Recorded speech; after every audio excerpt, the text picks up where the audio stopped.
Meus amigos e minhas amigas, hoje, dia 8 de junho de 2020, quero falar para vocês sobre uma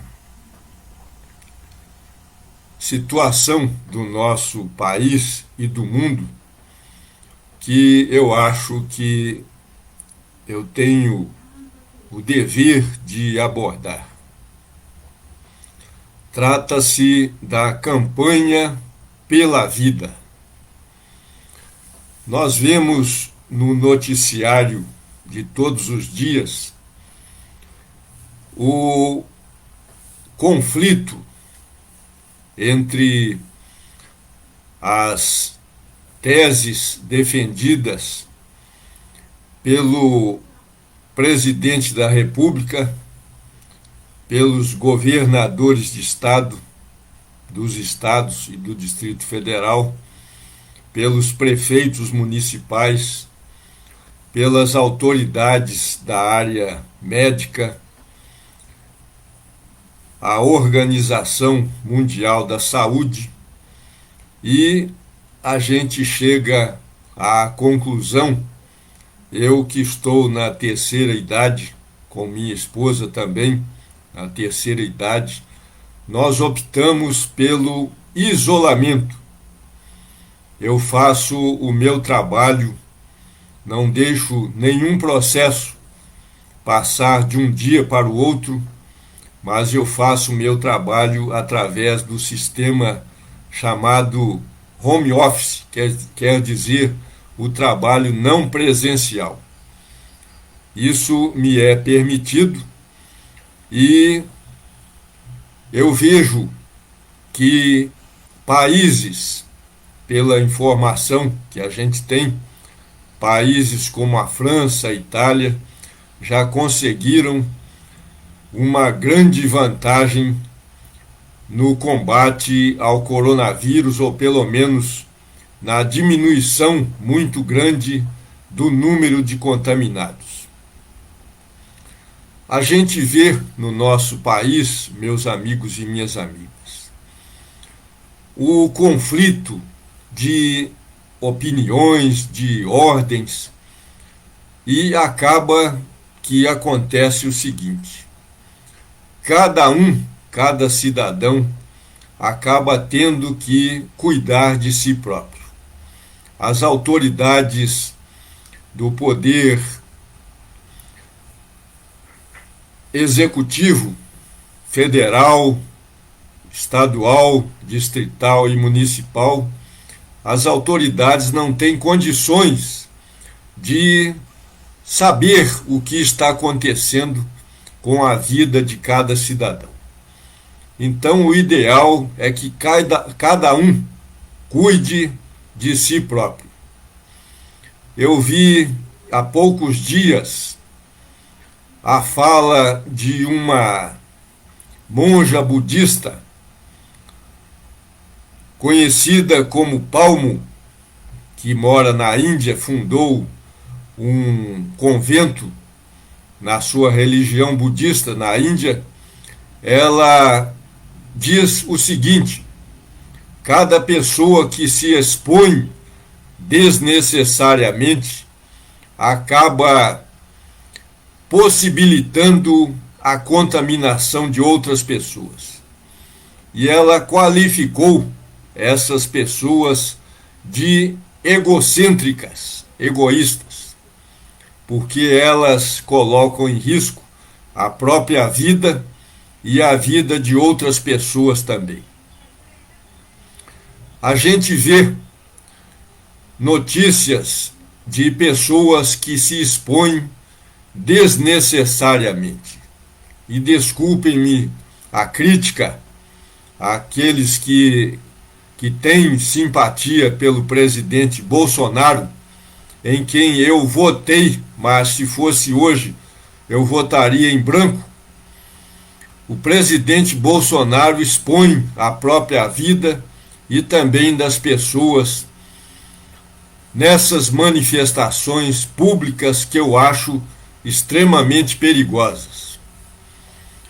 Então, quando a gente ouve notícias de carreatas, de manifestações em prol disso ou daquilo, a gente vê que são pessoas que estão totalmente, eu acho, me desculpem a franqueza, estão totalmente equivocadas e estão agindo de forma egoística, como disse a monja budista Palmo.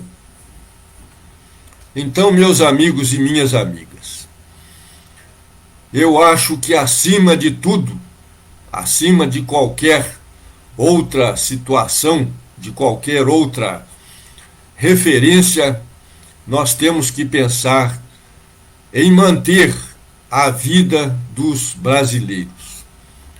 Acima de qualquer coisa, a vida. Em segundo lugar, a saúde. Depois, a gente tem que pensar nos outros itens que fazem parte da vida das pessoas. Há muita gente que diz que não consegue viver sem se expor, porque o seu trabalho assim o exige. Então, é uma realidade, a gente tem que levar em conta, mas existem meios de prevenção para essas pessoas não se contaminarem e não contaminarem outras pessoas. Os profissionais da área de saúde, eles têm as orientações adequadas. Na nossa área, que é o judiciário, nós vemos a preocupação do Tribunal de Justiça de Minas Gerais com relação à saúde, à não contaminação dos que estão trabalhando na área da justiça e daqueles que também vão ter contato com esses elementos que trabalham na justiça. Tem que haver isso. Isso é uma prioridade. De nada adianta a pessoa pensar no seu lado financeiro se vier a adoecer e contrair o coronavírus, a infecção do coronavírus, e vir a óbito ou então ficar com sequelas de extrema gravidade. Agora mesmo eu obtive uma informação de uma pessoa da área de saúde que disse que o vírus penetra principalmente através das vias aéreas. E se a pessoa estiver com a resistência muito boa, ela vai ter afetado apenas um trecho, uma parte dos pulmões. E então há condições de até a pessoa se recuperar, se tratar da forma adequada. Em uma outra situação mais grave, com a contaminação da totalidade dos pulmões, então a pessoa perde a capacidade respiratória. E em um terceiro caso mais grave, com a afetação dos rins, então a situação fica quase que irreversível. Então, meus amigos e minhas amigas, em primeiro lugar, eu acho que tanto o executivo quanto o legislativo e o judiciário têm que pensar como autoridades que são acima de haver eleição ou não em 2020, acima da produtividade dos magistrados, acima da economia, acima de todos os outros tipos de atividade ou de fatos, de fatores importantes na vida das pessoas, tem que estar a vida. Me desculpem dar um exemplo aqui, mas o próprio ministro Dias Toffoli, nós estamos torcendo para que ele se recupere, teve um abscesso cirurgiado e daí não sabemos se está passando bem, se está se recuperando ou não. Então, meus amigos e minhas amigas, o principal o principal é a vida. É a vida. A Constituição Federal do Brasil fala na vida, fala na saúde, na liberdade. Tudo isso são valores,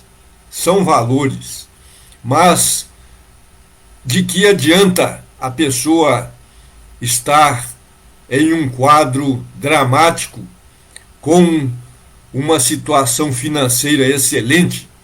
Nós ouvimos falar no falecimento, infelizmente, do, digamos assim, dono do Banco Santander, que era um espanhol, e a sua filha teria dito: o meu pai tinha dinheiro em casa, mas com esse dinheiro ele não tinha condições de comprar o ar para ele respirar e sobreviver. Então nós vemos o coronavírus realmente é a pandemia mais violenta que já apareceu na face da Terra em todos os tempos. Então temos que nos prevenir, temos que planejar até o nosso trabalho para não expormos a nós próprios e nem as pessoas à contaminação. Eu, como juiz, determinei logo de início do começo dessa pandemia, pelo menos que chegou ao meu conhecimento em março deste ano, eu suspendi todas as atividades presenciais na primeira vara de família de Juiz de Fora. Eu acho que cada um, dentro da sua área de trabalho, seja ela qual for, tem que se prevenir e tem que evitar de ser um transmissor dessa doença. Porque, meus amigos e minhas amigas, a vida é um dom de Deus, quer alguns falem que Deus nem existe, mas é Deus que nos dá o dom da vida. E quando desrespeitamos esse dom, realmente a nossa vida passa a ser uma temeridade, porque colocamos em risco não só a nós próprios, como também as outras pessoas. Nós vemos muita gente passeando como se nada estivesse acontecendo, e o próprio governo federal determinando que as informações cheguem minimizadas ou de forma a não mostrar a realidade para o nosso povo. Isso é uma coisa muito grave, porque ilude certas pessoas. Há pessoas que têm a tendência a se arriscarem demasiadamente. Somente eu pondero o seguinte, que ninguém se contamina sozinho, ou seja, ninguém que se contamine deixa de transmitir o coronavírus para seus entes queridos, seus amigos, seus colegas de trabalho e assim por diante. Eu desejo para todos a conscientização. Me desculpem falar desse jeito, os que são adeptos, simpatizantes e idólatras do presidente da República.